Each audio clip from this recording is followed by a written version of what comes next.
अंगणात खूप मोठी गर्दी जमली होती. गर्दीतून वाट काढत श्रीषा आपल्या वडिलांना शोधत होती. मम्मी आणि आजी जोरात ओरडत होत्या. पप्पा खाली झोपले असताना ती म्हटली की बाबा माझ्याशी कसे बोले नाहीत.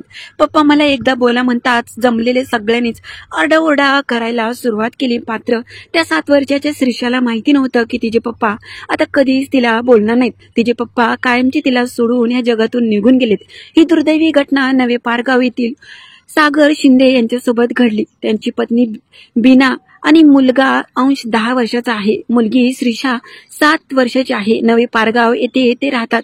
त्यांचा मेहुणा राजकुमार बनसोडे यांच्यासोबत ते इमारतीसाठी रंगकाम करण्याचे काम करतात. रविवारी सकाळी गुणकी येथील एका घराचे रंगकाम करण्यासाठी ते दोघे गेले होते. राजकुमार खालच्या मजल्यावर रंगकाम करत होते तर सागर वरच्या मजल्यावर लोखंडी रेगिंगला रंगविण्याचे काम करत होते. लोखंडी पाईपला रोलर लावून ते रंगकाम करत असताना त्यांच्या पाईपजवळ असलेल्या विजेच्या तारेला ती चिकटली.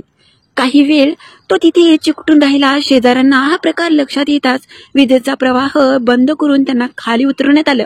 108 रुग्णवाहिकेतून त्यांना जवळच्या CPR रुग्णालयात दाखल केलं. मात्र उपचारापूर्वीच त्यांचा मृत्यू झाल्याची डॉक्टरांनी सांगितलं.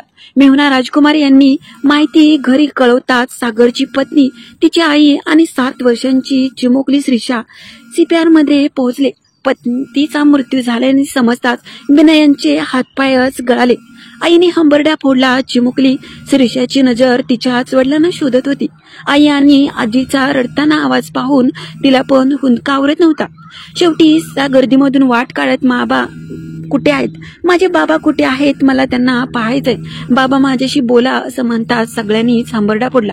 मामाकडे जाऊन मला पण बाबा दाखवा ना असा आग्रह करताच मामाने तिला हृदयाशी धरून कवटाळा आणि मामाने पण हंबरडा फोडला.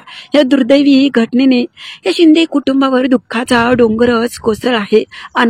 क्षणात सुखाने चाललेला संसाराचं अगदीच नाहीस झालं आणि कोणाची तरी नजर लागली. सुखाने फुलवलेला संसार आणि ही बाग मात्र सुकूनच गेली.